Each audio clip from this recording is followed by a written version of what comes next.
All right, I'm recording. Just chugged a Monster Energy, had some mozzarella sticks, and I'm ready to go. Hello, welcome to another episode of Cosplay Bites, the show about cosplay, conventions, and all the nerdy bits and bytes. This is a solo outing because, as I've mentioned in previous episodes, I was very fortunate enough to receive a media pass for PAX East Online. That happened just last weekend. I know I kicked off covered with my interview with Anthony over at Geek Therapeutics to learn more about them, but now the convention actually happened. So it's pretty much the same as the last time it went online. I would get sent dozens upon dozens of media requests to be interviewed, and so I would just looking around to see what games interested me, alongside other businesses that had interesting products to offer, as well as attending a couple of panels throughout the event. I took a peek at the schedule when it went live, and it really was only about two panels that I took an interest in, so I did stay up late and watch them when they aired. Oh, excuse me. So, where do I start? Well, I guess I'll start from the beginning, going in order, starting with the panel, because, so the long story short of it is I had two panels that I attended, and then I had two developer interviews that I then conducted on Sunday. So we'll start from Friday. Was it Friday? Think for a hot second. Yeah, it was Friday, I think. But this was a panel titled "The Best Bars in Gaming," and it was held by several panelists: Alyssa Mercanti, Liana Rupert, and Tomo and Richie from Hyperkinetic Studios. I know, well, I recognized one of the names because I recently discovered / followed Liana over on Twitter, but she is a editor / writer for Games Informer magazine, so pretty rad. And basically, like the title said, it was just all about going to bars and getting drunk in the gaming world. And they did mention some sort of correlation between bars and game development, which I do think is present. I do remember reading articles and stories about how game devs would just go to bars after certain nights, after work, and just hang out or talk shop, talk ideas after work. I want to say Nintendo was probably one of the developers I read about doing this. I'm sure there were probably more. But they just went through a list about what they think made for the best, what makes a good bar for a video game. And so a lot of them got their chance to talk, and they just listed off a variety of features, when you go into a bar and then suddenly the music changes to set the mood, overhearing side conversation off to the side, the return value, every time you go back there, is there always something new happening at the bar? And there was also mentioned recognition, which was something that I found very hilarious and awesome to find. I believe it was Liana, when they were talking about their favorite bar, she mentioned the one that was in, I forget which Dragon Age, but basically in one of the Dragon Ages, there's a bar where if you attended it often enough, they would then, the second you enter in, they would just shout your name in excitedness because you essentially become a regular there. And I mean, I've never played Dragon Age. I know it's a BioWare-based game, but I feel like that is the only time I've ever heard of a bar in a video game actually doing something like that. And then they just listed up a bunch of franchises and some of the bars that were involved. So Mass Effect was mentioned with both Clora's Den and the Afterlife, the very distinct different atmosphere that they've had in the game, as well as Cyberpunk was mentioned. One of the developers at Hyperkinetic Studios mentioned Neverwinter Nights. Oh no, I got it written right here. That bar with the recognition was named Hangman from Dragon Age 2. And then you got apparently bars in Anthem, and then definitely I remember the bars from Elder Scrolls and just stuff like that. Um, they actually, both Tomo and Richie with their development studio, they actually conducted the wrong word, created a game called Epic Tavern, which was based around that whole bar tavern aspect. And I believe World of Warcraft did get a mention in there going to some of their taverns. I was slightly shocked that Seventh Heaven from Final Fantasy VII was not mentioned at all, because that's one iconic bar that I definitely recognize just in general through all of gaming. But it was a very enjoyable conversation. They talked about their go to their go to drinks when they go to a bar, their all time favorite bar that they've ever been to, as well as horror stories of like Baton being flooded with piss and all that fun stuff. So yeah, that was that was the best bars in gaming panel. The other panel that I attended, I didn't really take any notes on. But it was more so all about Kingdom Hearts 3. It was titled The Good, the Bad, and the Heartless. So it was just these four people. Four people, I've obviously never heard of them, but they're all very highly avid, passionate Kingdom Hearts fans. This was on Saturday, the day that I got my newest recent tattoo, which is the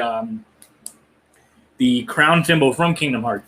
So I thought that was a very sweet way to send off the day. But yeah, they mentioned like their all-time favorite moments throughout the entire franchise, what they thought of the game, both the ups and downs, because I know that when Kingdom Hearts 3 came out, once people had enough time to complete the game, there was a lot of criticism with how certain characters were handled, how the story was towards the back end of the game, and in certain parts throughout the game, in some of the various worlds. And then they also mentioned like the whole Remind DLC that was added on, and then just plus their various theories and hopes for where the series can go, not only just post Kingdom Hearts 3, but post both Melody of Memory and the recent ending of the Kingdom Hearts Union Cross mobile game that happened, I believe, last month, towards the end of June. So that was also a really fun panel. I found myself laughing at certain parts of it. Side note, if you catch a siren in noise, I apologize. That's just a thing about where I live. It's like right near the police station and ambulance station and fire station. Literally all in one. So, onto that, actually, before I get into the interview that I had, there were certain people that did reach out to me in regarding their product or what they were selling, in addition to certain games that I wanted to try, but they didn't really have a set option to interview the devs. And I believe two of them did have demos out, but they were all on PC. And I primarily work off a Mac laptop, so whoops. So one game that caught my eye was called The Company Man, and it is touted as an indie 2D action adventure game. I watched the trailer. You play a guy in a corporation, and let me see. This is from a development startup from Malaysia. It's basically, The Company Man is designed to spoof/make fun of office culture. But unlike your actual workplace, you can hit your colleague with a keyboard and push them off cliffs. Inspired by real-life farting coworkers. Oh, that's fun. A wide variety of unique enemies with different environments, from the air-conditioned iceland of accounting to the mountains of paperwork and human resources. I watched the trailer. It was very funny. It gave me very strong Mega Man vibes. So I had a little back and forth with the contact over there, and it currently is out on Steam, only on PC. I believe they did mention that they were hoping to maybe get this on the Switch, because that's something that came up during my developer interviews that I had. So I developed the people that I interviewed, which I'll get to in a little bit, were indie studios. And to me, I feel like whenever I see a good indie game that I want to play, I'm like, oh, sweet. Can I get that on the Switch? Because most indie games, they can either pack a lot of value or they're very short and sweet. And it just fits the nature to me to play on the Switch, being a highly portable console, pick up and go. Because, if you get an indie on, a console, like an Xbox Series X or PS4, PS5, you got to sit down, get comfortable. You're going to hope you want to commit a couple of hours to this, because then if you don't, if you play 30 minutes to an hour of a game, then you got to get up, turn up the console, and it's just, I don't know. To me, that's just a huge waste of time / inconvenience. Even with playing on a laptop or a computer, it's just the time commitment of being stationary. And so yeah, that game, The Company Man, it is out on Steam, on the PC, and they are working to get it to consoles by the middle of next year. So they said they would keep me in the loop of when that happens, and graciously give me an access key. So I'm very excited to play it, and we'll definitely talk about it in an upcoming episode.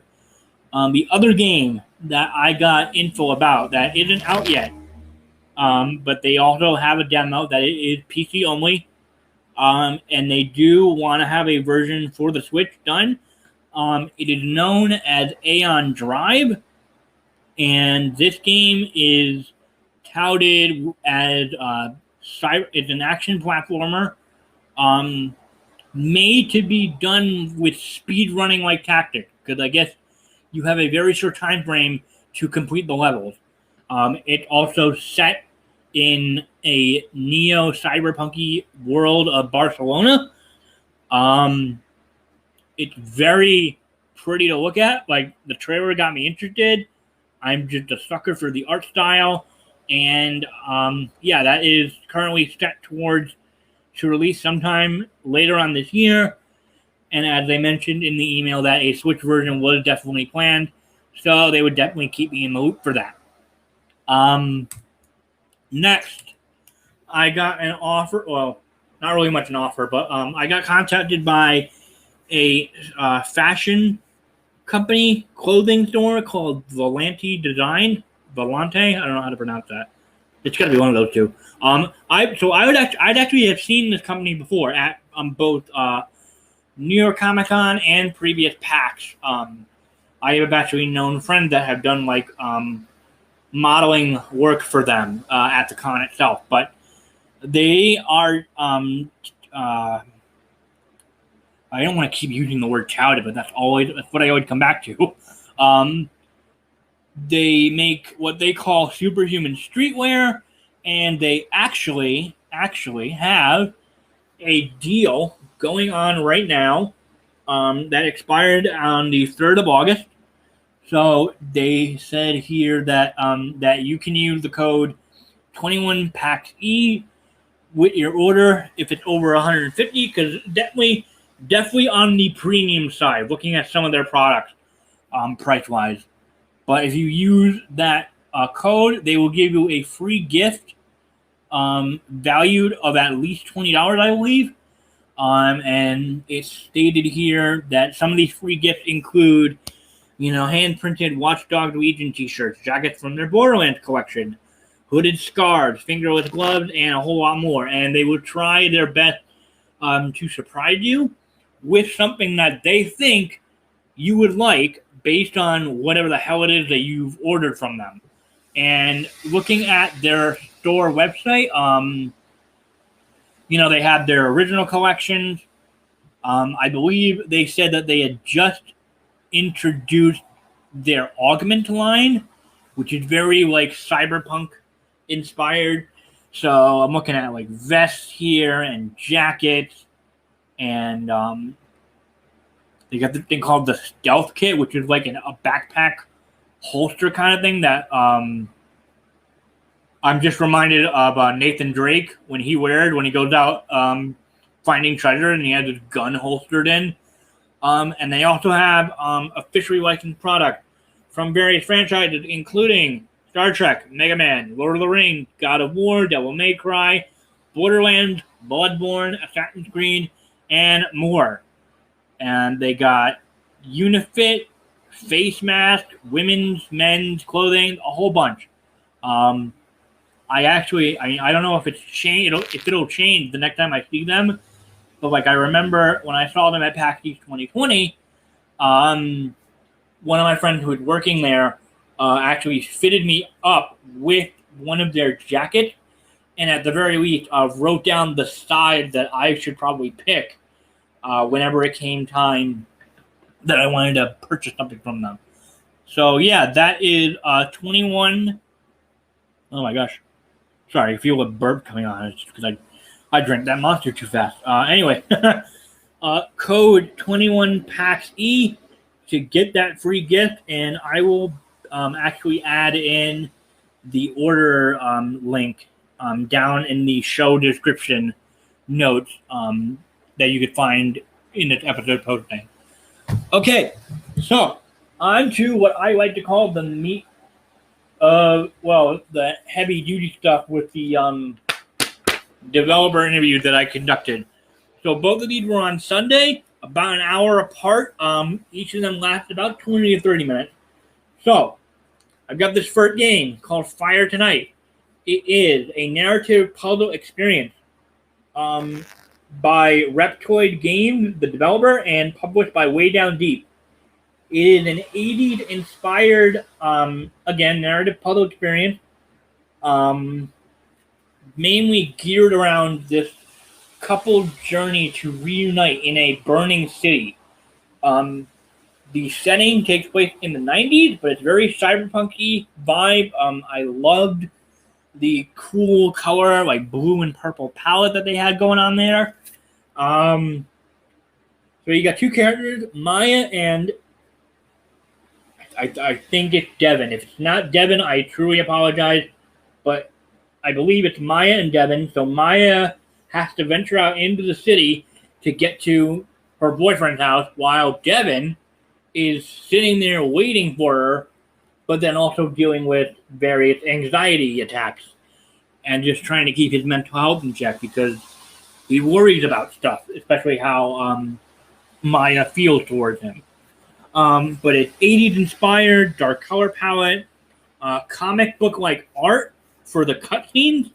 I had noted that it was very vibrant. The person that I interviewed with, Simon, I believe, said that the game entirely was actually inspired by a song, also called Fire Tonight, by a band group called Information Society. And that song also did come out in the 90s, so fit the setting. He mentioned that the idea came about during a 2018 meetup at GDC, and it just, one of the themes in this game, he noted, is just the feeling of being separated. He mentioned that, like I had said, that it had a very cyberpunk-like art direction. And he also said that it could be challenging, or that it was challenging. My bad. I'm sorry, because I remember one of the questions that I asked both for this game and the other game that I will get to in a moment, was what were your favorite and most difficult parts about making the game. So he had mentioned that on the challenge side, it was more so going back and forth between alternate game modes. So you got Maya's section, which is all top-down, like Legend of Zelda, like maneuvering, with some stealth addition to it, I noticed from the trailer. And then you got Devin's section, which is a little bit just small adventuring. And he mentioned that there were some technical hiccups throughout the process of creating the game And so it is actually slated to release on the Nintendo Switch and Steam August 12th. I definitely want to check it out. Like I'm like quickly looking through the game, the game's website. No, I was right. The guy's name is Devin. Yeah, the art is very comic book like. Kind of give me like a Scott Pilgrim kind of vibe. I don't know, but it looks super gorgeous. I definitely do plan on checking it out. Actually, we'll probably also add it to my stream list for more games to come out. So that's August 12th. I'm looking forward to it. I'm actually going to probably just add it to my wish list after this is done recording. So Nintendo Switch and Steam. And then I asked Simon what he would like to happen with his game in order to consider it to be like a success. And he honestly, I have it written down here, word of mouth. So he basically just wants people to enjoy it and just maybe connect with it and find something they like so much that, they want to reach out and let their friends know, like, hey, you should definitely try this game. It's very interesting. It's got a very powerful story. So, yeah, I'm very grateful to have interviewed about Fire tonight, and I am very, very much looking forward to playing it. The other game that I got wind of and checked out based on trailers and stuff was a game called Reina and Jericho. It is a Metroidvania game from Reclamation Games. I believe, if I'm just going to quickly go to my web browser and type it in, what did pop up?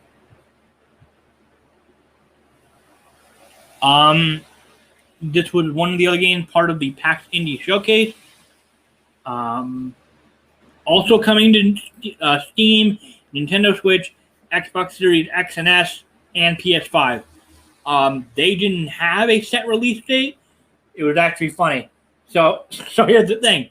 I mentioned that it's touted as a Metroidvania, where you control the main character, Reina, as you go through this corrupt government facility to reunite with Jericho, her lost love. It is tagged as action exploration as well as story driven.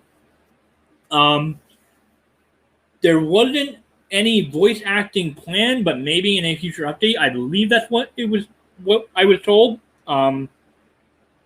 They mentioned, that Reina will come in possession of powerful artifacts throughout the game's story.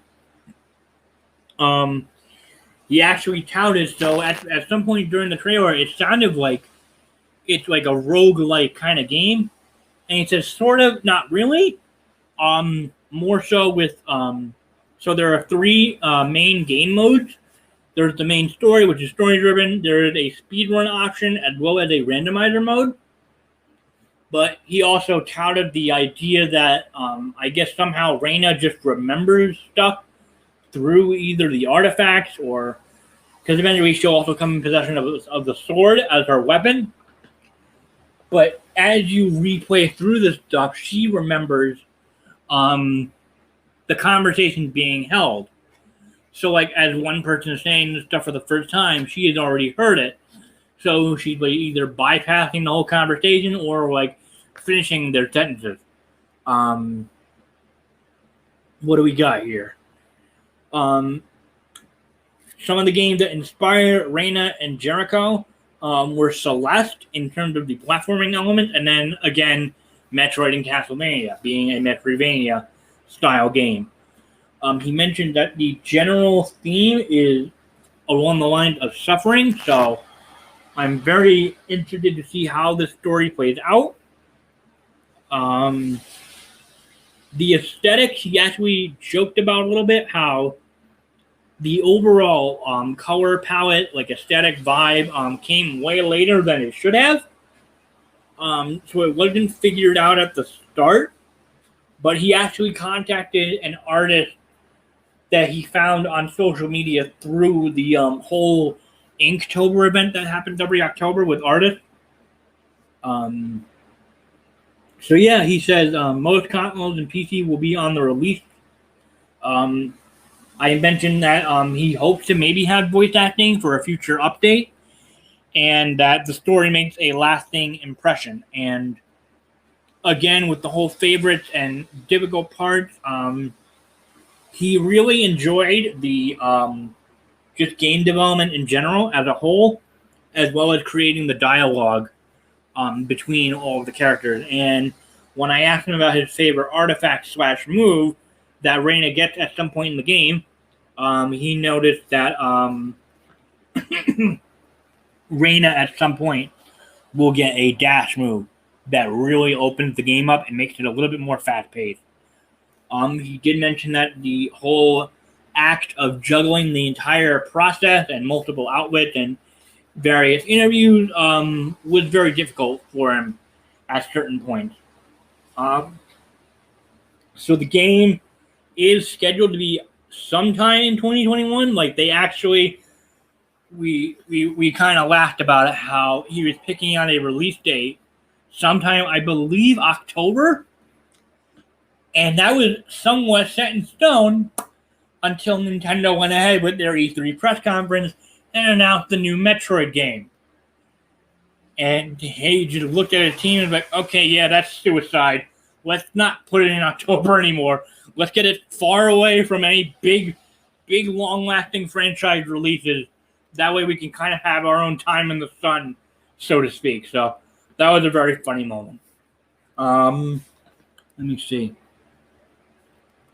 Yeah, solo episode, that pretty much my PAX East Online coverage. I mean, it wasn't really a lot.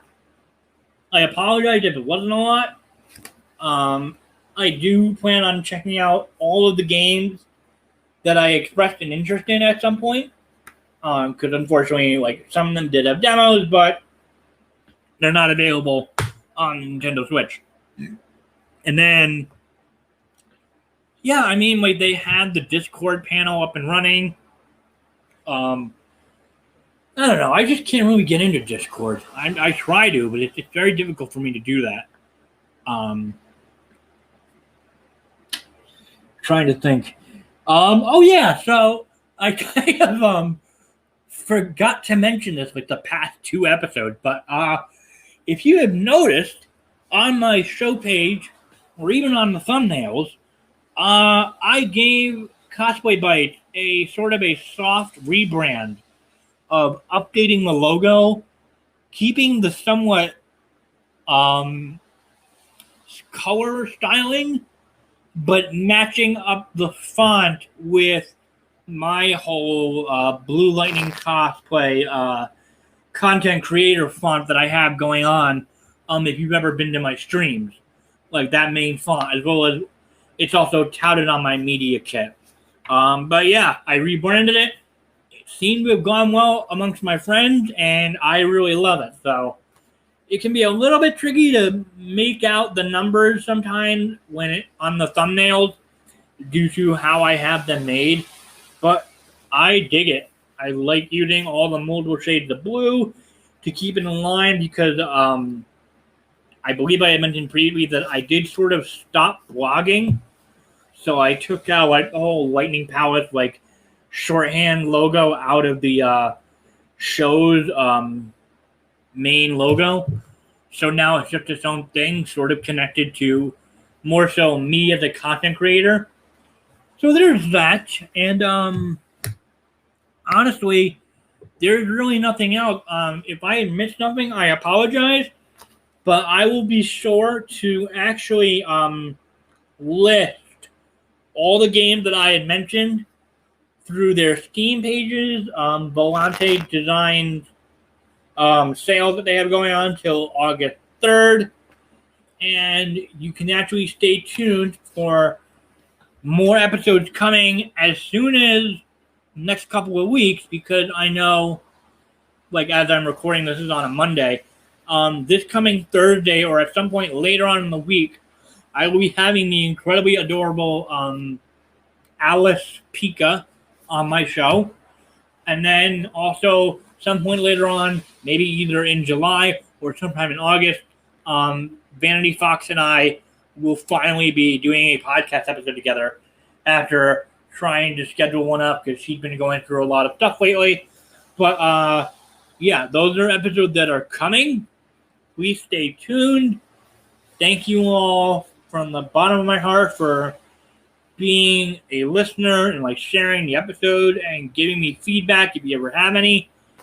And yeah, I just really appreciate it. So thank you all so much for listening. I'm hopefully excited to go back to PAX East next year, as well as I'm also looking into either Katsucon or MagFest, one of the two. I'm mainly considering Katsucon because there are certain people that I miss dearly that I really want to see. But yeah, that's all for today's episode. Thank you so much for watching, listening, I don't know. And I will see you all next time.